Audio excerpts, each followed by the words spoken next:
میخوام بهت بگم که مردا چطوری پارتنرشون رو انتخاب میکنن. این چند دقیقه رو همراه من باش. خیلی نکاتی بهت میگم که دیگه از هیچ کسی نمیشنوی و باد میزنه. ببین، برای اینکه بهت بگم دقیقاً مردا چطوری انتخاب میکنن، یه چیزی رو روکراس بهت بگم. خب وایسید، یه چیزی رو روکراس بهت بگم.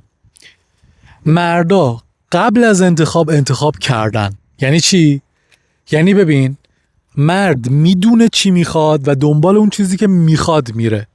یعنی موقعیت فرد، شرایط مرد، سن مرد روی چطوری انتخاب کردنش تأثیر گذاره و قبلش میشینه با خودش توی این چند تا دسته‌ای که بهت میگم انتخاب میکنه، بعد میره دست میذاره روی یه نفر. یه حالتش اینه که اون مرد صرفاً دنبال بازی کردنه، یعنی انتخاب میکنه یک پارتنری رو که بازی کنه، هیجان داشته باشه، خوش بگذره بهش، تفریح کنه. خب یه دسته نیتشون اینه. یه دسته از مردا قصدشون اصلا قبل از اینکه کسی خوشش بیاد، قصدش اینه که ازدواج بکنه. یعنی تصمیم گرفته ازدواجیه. اصلا ما اصلا تو دوران مدرسه داشتیم میگفتیم آقا فلانی ازدواجی، اصلا این معلومه، این همین اول میخواد ازدواج بکنه. یه دسته سوم دیگه از مردم هستن که ما بهشون میگیم مردای هدفمند، که اینا صرفاً یه کسی رو میخوان که همراستا با آینده زندگیشون باشه. هم بازیه رو میخواد، هم تعهد و ازدواج رو میخواد، ولی باید با اون آینده اون مرد هماهنگ باشه اون دختره. اینا فاکتورهاییه که مردا خیلی اصلا شاید ناخودآگاه رعایتش میکنن و معمولا تو همین سه تا دسته قرار میدن. قصدشون از رابطه گرفتن هستن.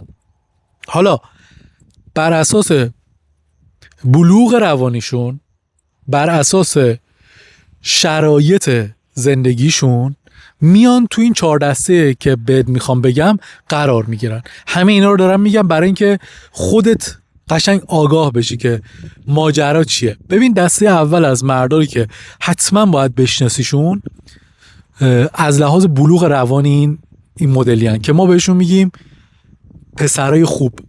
پسرای خوب عاشق میشن، زود عاشق میشن، زود دل میبندن.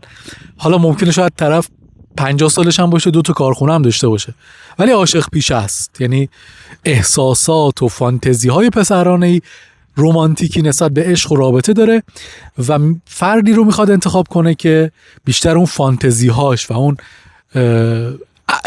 احساسات و هیجانات و توجه گرفتنش و وای من دوست داشتنیم رو بیشتر از اون دختره یه سری چیزای حسی رو دریافت کنه.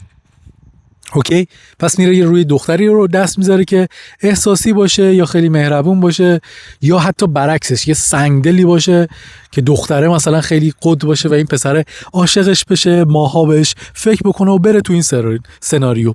یه دسته دیگه از مردها که پارتنر انتخاب میکنن، دخترها رو انتخاب میکنن، ما بهشون میگیم پسر بد.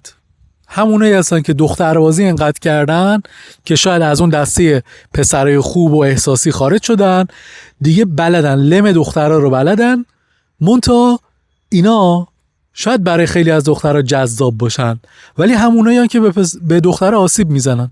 دنبال تعهد نیست، هیچ جوره هم نمیتونی عوضش بکنی. نمیخواد آقا، نمیخواد، دنبال بازیه، فقط رابطه نمیخواد، دنبال بازیشه. گرفتی؟ اینا هم دست میذارن رو کی؟ معمولا کساییه که دست میذارن رو دخترایی که دسترسی بهشون راحت میتونه بهشون پیام بده، راحت میتونه خیلی ساده به دست میان. حالا یا اون دختر تو شرایط احساسی یا روانیه که دوست داره با یکی اوکی بشه، سری میره رو مخ اون دخترم، سری اوکی میشه و میره رو اون تمرکز میکنه. یا اینکه یه سری چند تا گزینه مثلا انتخاب میکنه، از توش یکی در میاد. خلاصه این دسته از پس پسرای دخترباز که بهشون میگه پسرای بد. اینا پس این مدلی پارتنر انتخاب میکنن. خیلی وقتا که چه عرض کنم، بیشتر مسائل رابطه‌ای با همین انتخابگری پسرای بده که دست میزنن رو دخترایی که لحاظ احساسی یه سری ضعف‌ها دارن، حس ترک شدگی دارن، حس تنهایی دارن، یه حس خوب میدن میرن، یه حس خوب میدن میرن، دخترا رو وابسته میکنن، بعد میذارن توی زاپاس، این هست اون هست، روزی با یکی این ور اونور میرن، خلاصه اینجوری وقت میگذرونن. دسته سوم از مردایی که تو جامعه، حالا تو هر کشوری که باشی، این دسته‌بندی‌ها هست. دسته سوم از مردهای خوبن. مرد خوب کسیه که یه درآمدی داره حدودی، حالا کارمندیه، یه حقوق ثابتی، یه مغازه کوچیکی، کار آزادی، یه چیزی داره، دنبال اینه که خانواده تشکیل بده. انتخابش برای پارتنر بیشتر روی اینکه چقدر ویژگی‌های زنانه داره، اینکه چقدر میتونه مادر خوبی باشه، چقدر با خانواده‌اش هماهنگه یا خانواده اون با خانواده‌اش هماهنگه. و خلاصه این مرد خوب اصلا خیلی رو بازی میکنه دیگه، میبینی اصلا یه آدم ازدواجیه، خیلی دختر بازی بلد نیست، خیلی اون کشش رو شاید در شما دختر ایجاد نکنه، ولی قصد و نیتش هم اوکیه، دنبال یک رابطه متعهدانه و بلند مدته. اینا معمولاً توی جاهای خیلی مثلا رسمی تر، کاری مثلا، یا جاهایی که خیلی خانوادگی تره، کلاسای آموزشیه، تو اینجور جاها پارتنرشون رو مثلا انتخاب میکنن که نگاه میکنن به خصوصیات و چیزی که با خانواده خودشون مثلا هماهنگ باشه، یا به عنوان زن آینده یا مادر فرزند آیندهش هماهنگ باشه. روی اینا مثلا خیلی تمرکز میکنن. و خب شاید شما به اندازه اون پسر دختر بازه، پسر بده، کشش نداشته باشی، ولی میگید که اوکی آدم خوبیه. خیلی از دخترها خب به این مدل مردا اوکی میشن و خوششون هم میاد. اما یه دسته چهارمی از مردها هم وجود داره که کمیابترن، دست نیافتنی ترن، رویایی ترن برای دخترها، و البته انتخابشون برای پارتنر هم سختگیرانه تره، فاکتورهای خیلی عمیق تر و مهمتری براشون مهمه. و این دسته از مردها رو من بهشون میگم مردهای جنتلمن. این مردهای جنتلمن کسی رو پارتنرشون انتخاب نمی کنن که فقط خوش بگذره، نه، این دسته از مردهای جنتلمن صاف و ساده هم نمیان که آدم رو انتخاب کنن بگن با خانواده‌ام آشنا بشید و میخوام بانو بیام ازت خواستگاری کنم، نه، اینطوری هم نیستن، بلکه ترکیبی از اون دختر، در واقع پسر بده و مرد خوبن. هم از اون ور تا حدودی دخترها و روانشون رو میشناسن، بلدن جنس مخالفشون رو جذب کنن، کشش ایجاد بکنن، از اون ورم تعهده رو دارن. ولی این آدما، چون این دسته از مردا چون خیلی آدمای کاری هستن، تمرکزشون روی هدفها و رویاهای بزرگشونه، معمولا کمتر هم میان سمت دخترها و معمولا کمتر دیده میشن. ولی وقتی که میان سمت یک دختر، حس امنیت رو بهش میدن، نگاه میکنن، دختره رو تست میکنن، همه جوره دختره رو میسنجن، خانواده‌اش رو اطلاعاتی سریع میگیرن ازش، ولی حرف ازدواج نمیزنن، ولی رو بازی نمیکنن. در این حال اون دختر خیلی به این مرد کشش پیدا میکنه، میبینه آدمیه که تو زندگی شخصش موفقه، میبینه که زندگی برای خودش ساخته، ولی اینجوری هم نیست که همیشه باشه با اون دختر، همیشه پیگیرش باشه. ولی مثل اون پسر بده نیست که مثلا الکی نباشه، از مثلا بره با 2 نفر دیگه، نه، آدمه رو میخواد ولی صبر میکنه، دختری رو انتخاب میکنه که با هدفهای آینده اون مرد، با رویاهای بزرگش هماهنگ باشه. و معمولا این دسته از مردای جنتلمن کسایی رو انتخاب میکنن که معمولا اون دختر یک تخصص خاصی داره، یک ویژگی خیلی خاصی داره که به چششون بیاد.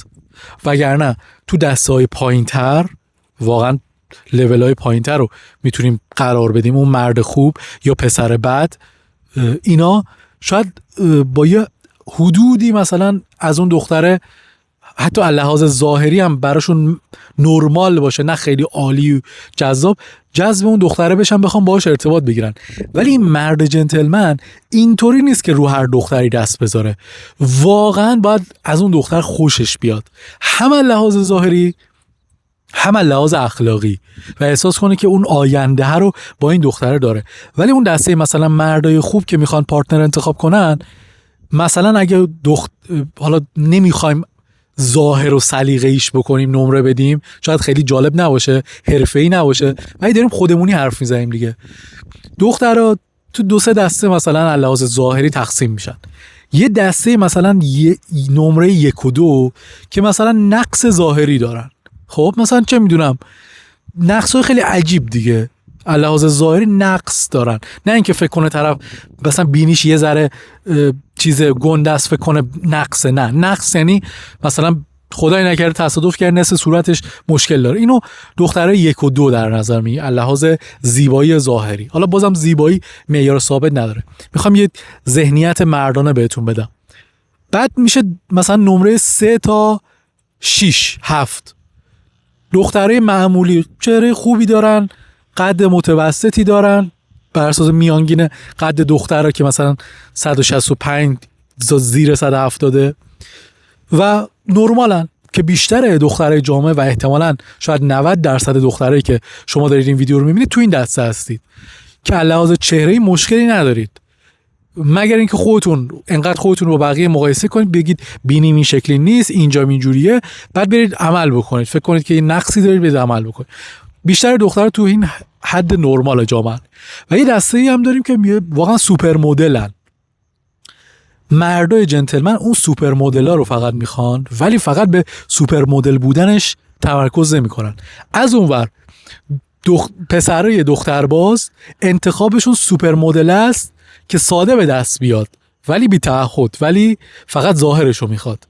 ولی مرد خوب اون دسته متوسطه رو بیشتر انگار میخواد، میگه خوبه حالا یه زندگی بسازیم، بریم یه زیر سقفی آب باریکه‌ای باشه، یه زندگی معمولی و فلان و 2 تا بچه و فلان، نرمال تر میخوان. یعنی جز اون مردای جنتلمن بقیه دسته ها معمولا عموم دخترها رو انتخاب میکنن. خب بنابراین این شد از دسته بندی که مردها رو بشناسید، نگاهشون رو به جنس مخالف بشناسید و اینکه چطوری پارتنر رو انتخاب میکنن بستگی داره به همین سطح از بلوغ روانی.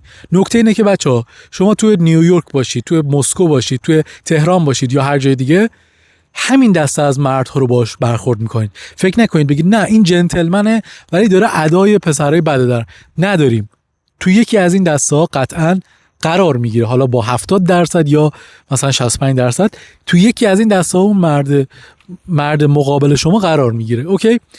و نکته اینجاست که اگر شما دختری هستی که اول از همه تا به اینجا اومدی این ویدیو رو دیدی، به تبریک میگم، دنبال یادگیری آموزشی، مرسی از حضورت. لطفا این ویدیو رو لایک بکن، هایپ بکن و برای من کامنت بذار تا این ویدیو بچرخه به افراد دیگه ای هم که نیاز دارن دیده بشه، اونا هم ببینن و به من انگیزه بدی که بازم برات ویدیو آماده بکنم.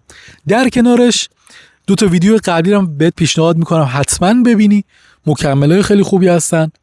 و اینکه برای انتخاب پارتنر شما هم 50% موضوع هستی. یعنی فکر نکنید که پارتنر مرد قرار انتخاب بکنه، شما تاثیرگذار هستید. شما میتونید با لول اجتماعیتون، با موقعیت هایی که برای خودتون میسازید، به اون مرد جنتلمن دسترسی بیشتری داشته باشید، در حضور اون مرد جنتلمن قرار بگیرید، چون شاید اون مرد جنتلمن تو محدوده کار و روابط کاری خودش باشه، ولی اون انتخابگری پسری که دختر بازه شاید تو همه جا هست، بیشتر دم دسته اون پسر بده یا اون مرد خوبه شاید باز باشه زیاد.